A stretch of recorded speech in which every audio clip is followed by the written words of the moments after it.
What's going on, everyone? My name's Tenebris, and welcome to the final installment of overpowered farming, for now at least, in Nightingale. Today, we'll be putting together the ultimate endgame gathering tools for you to use on your journey here in the game. The endgame is where things start to get really fun, and you can be more ambitious with your building styles and what you do.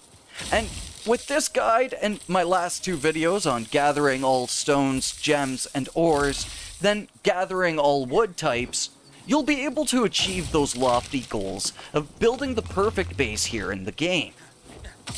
You'll be able to gather hundreds of resources in seconds, thousands in minutes, and near tens of thousands by the hour, if you followed all three guides here.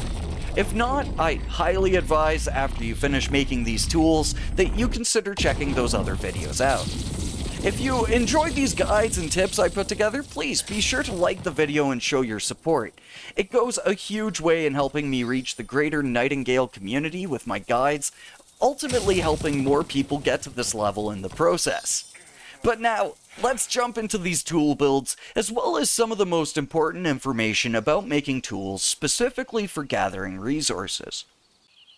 So the first and probably most important rule of making a really good harvesting tool here in the game is by focusing on maximizing your magic.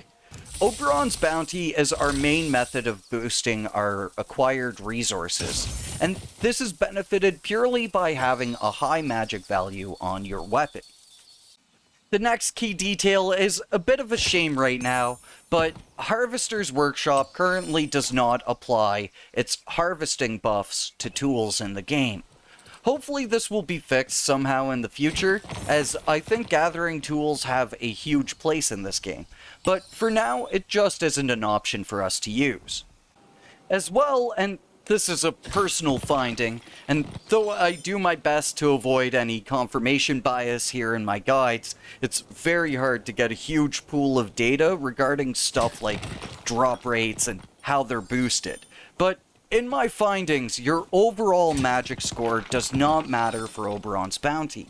Instead, it's based entirely on the tool's magic score, and that will be what decides how much of a boost you get to dropped resources. It's either that, or Oberon's maybe has a cap to how much it'll boost your resources by. Again, I'll need to test this much further, but to make things easier on ourselves for the crafting process, we'll assume this as true and aim for a high magic value weapon, allowing us to have more freedom with the tools overall, as we can use them on multiple builds instead of being locked into a magic build to gather with. Since we cannot use Harvester's Workshop, unless we want to just apply a bunch of debuffs to our tools, we'll instead play the Alchemist card, boosting our magic and allowing us to add further stats to our tools, all while maxing magic to the hard cap. For our enchantments, it's nice and simple. We don't even need recovery, just Oberon's Bounty and regrowth. I have a few of these spare, but you'll want 2 of each for your Axepick and your Sickle.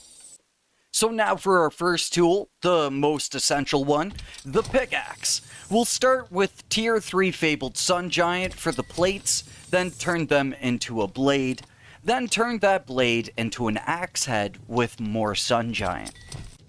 We'll then make a metal tip out of Sun Giant and the rest of the pick head with more Sun Giant.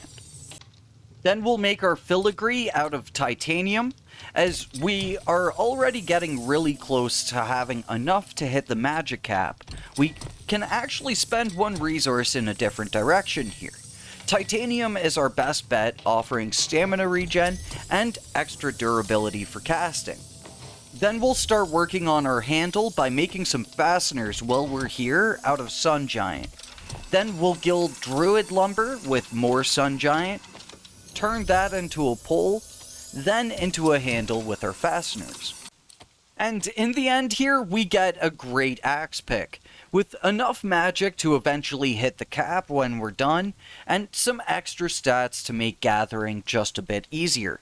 This maximizes our gains in the best way currently in the game. Then we'll upgrade the pickaxe to the max level, which won't actually hit the magic cap just yet, so we'll use infusions to make up the rest. We'll apply 2 magic infusions. Your magic won't show you've hit the cap because you're off by like a decimal point, but you're pretty much at the cap, as I'll show you here. You can't realistically improve any further, and the single few decimal points make no difference. So instead, we'll add some extra stamina regen so that we can mine and cut down trees more easily. Now, in an unboosted realm with no realm benefit or miner cards, our harvests are pretty solid, but we'll be able to push them much further if we use the right realms. And with regrowth, we have infinite trees, but boosting our drop rates will be much more time efficient and will help us to gather more to sustain bigger projects. Now for our sickle, we'll start again with Fabled Sun Giant for the plates to make the blade, then we'll gild that with platinum. Platinum is our best bet currently for adding magic through a precious ingot and adds extra durability, which will come in use when you're sickle ranging huge chunks of sticks and fiber. Then we'll make our wire from Sun Giant and use that to make a filigree, which then will also make fasteners from Sun Giant too. Then we'll make our Gilded Lumber from Sun Giant and Druid Lumber, and lastly slap that all together to make a handle. Then for our gem, I wanted to try something different to see what it'd turn out like, and used Fossilized Ichor. It's not too crazy of a gem that you need to hunt one down though. If you have some star ruby, that'll do perfectly as your gemstone. Then we'll combine that all together for magic that will get us to the cap, and some extra stamina regen too as an added benefit. When we're done upgrading, it's the same scenario where we need to use infusions to reach the cap. And for the sickle, we'll use 3 magic infusions to do so. The extra magic might not make a huge difference, but if it benefits our rolls on drops and gets us more resources, then it's completely worthwhile. And again, Oberon seems to only be boosted by the weapons magic, so it doesn't matter what you hold in your offhand for this one. I prefer my umbrella because it gives me a bit of a speed boost. Then for the sickle especially, the stuff's totally infinite when you use regrowth. Now for our ultimate gathering, piecing it all together. All this prep is finally paying off, folks. We'll head to the Astrolab realms we set up to mine infinite ore and stone with massive yields, getting huge amounts of stockpiling done in a very reasonable amount of time. And we'll head to our Ascended Antiquarian realms to gather our wood. Then, for the sickle, if we ever want to power out fiber like crazy, we'll come to an Herbarium realm and play the Ghost card. Then we'll use that to boost our drops of fiber. Though, you could also use Farm. They don't seem to have a massive difference, unlike, say, Forge or Quarry versus Ghost.